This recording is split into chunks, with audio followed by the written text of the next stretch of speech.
Jadi saya lahir di Jakarta. Orang tua saya dua-duanya asalnya dari Jawa Barat, dari kota Kuningan. Saya anak paling tua, saya punya satu adik laki-laki.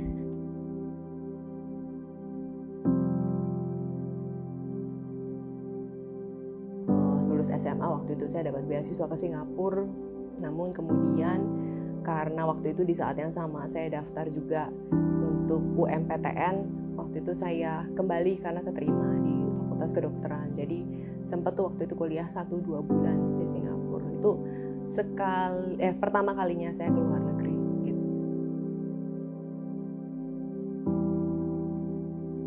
Kalau ditanya kapan saya mau mulai jadi dokter juga bingung ya. Kayaknya waktu itu mungkin waktu mulai SMA ya. Pada saat kita mendadak harus sadar kita mau ngapain tuh. Nah baru mikir kayaknya waktu itu.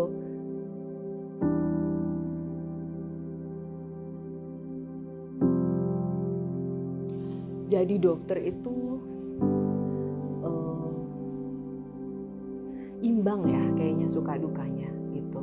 Sukanya itu pada saat kita kerja menangani pasien, lalu kemudian pasiennya sembuh, apalagi yang pasiennya penyakitnya sulit dan kompleks, misalnya pada saat sembuh mungkin sebetulnya entah kita entah pasiennya yang lebih bahagia gitu. Rasanya ada kepuasan tersendiri, apalagi lihat pasien sakit datangnya pulangnya sehat tuh rasanya sesuatu lah gitu. Lihat orang bahagia itu kan sesuatu kan, bahagia itu menularkan. Dukanya juga banyak pada saat rasanya pekerjaan kita nggak berhasil, kemudian apalagi rasanya kita sudah melakukan maksimal tapi kadang-kadang kurang diapresiasi, itu sedih sih kadang-kadang di situ gitu.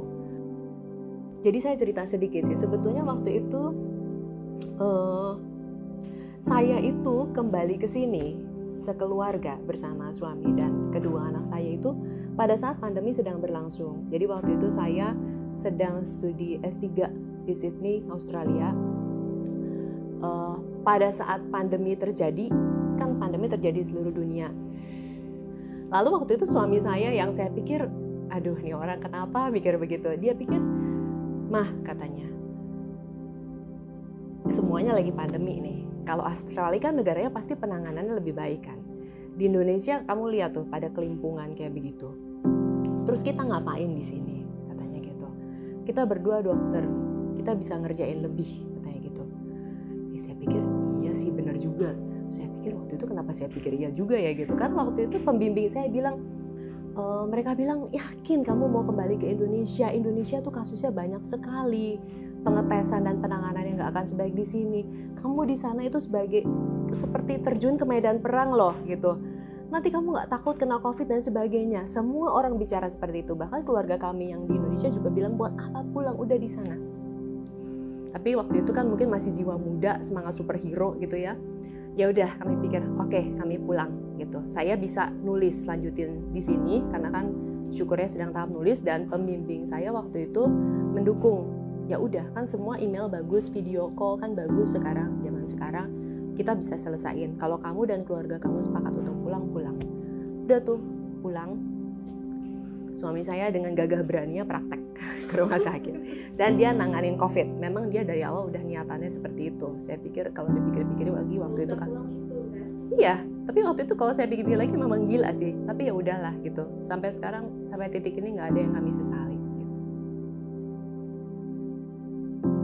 Ada beberapa keluarga yang memutuskan tidak mau merawatkan orang tuanya misalnya. Walaupun orang tuanya kena COVID. Mereka kekeh nggak mau. Saya bilang, aduh ini kondisi opa-oma udah nggak bagus gitu. Tapi kami nggak mau dok, nggak akan mau orang tua kami dirawat. Ya udah kita coba ya rawat di rumah. Jadi waktu itu untuk kasus itu dan beberapa kasus lain, saya banyak mencoba men-treat orang jarak jauh. Jadi home care gitu istilahnya gitu. Syukurnya pada beberapa yang berhasil betul-betul perbaikan loh, tapi itu jatuh bangun di rumah. Jadi setiap hari itu kerjaan kami selain di rumah sakit balesin WhatsApp pasien. Itu kerjaan terberat kayaknya sepanjang saya praktek dokter. Mungkin tahap terlelah adalah pada saat pandemi COVID kemarin tersebut, karena kita harus mencoba menyelamatkan orang-orang yang tinggal di rumah, itu masalahnya. Dan kami tahu perjuangan mereka sampai cari tabung oksigen tuh susah sekali. Sampai ada yang saturasi turun-turun ke rumah sakit, ditolak karena kan kapasitas rumah sakit penuh gitu. Kami coba, jadi waktu itu kami masukin anti radang, antivirus, semuanya kita masukin lewat rumah. Dan syukurnya pada kasus-kasus tertentu opa-omanya puji Tuhan selamat gitu. Tapi memang lama sekali, ada kali 2 minggu kita jatuh bangun WhatsAppin pasien-pasien seperti itu.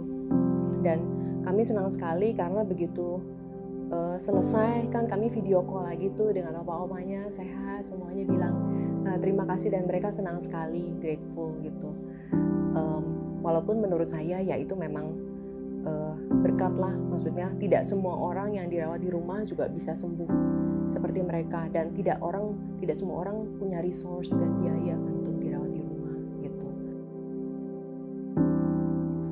Kami belajar banyak dari guru-guru kami, dari sejawat kami. Intinya kalau orang melakukan sesuatu yang baik misalnya, pasti kan belajar dari orang lain kan.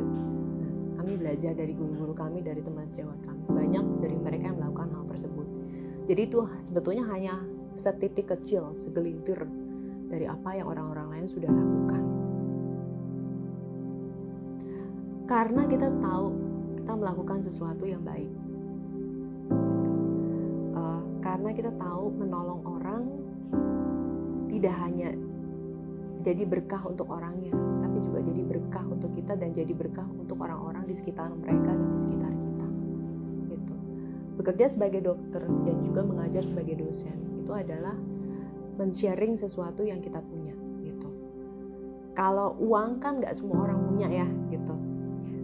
Membagi uang dengan orang lain kan tergantung kemampuan keuangan setiap orang masing-masing. Tapi membagi sesuatu yang kita punya, apalagi ilmu yang kita punya, itu rasanya nggak berharga. Mungkin kalau kita pikir-pikir sekali, 2 kali kita belum lihat efeknya ya. Tapi setelah kita ngerjain secara rutin, kita lihat efeknya, rasanya lama-lama hati jadi senang sendiri ya. Ibu saya mengajarkan saya gimana caranya jadi jangan cengeng. Jangan cengeng, terus usaha. Dan mama saya selalu bilang, kalau baik sama orang, jangan tanggung-tanggung.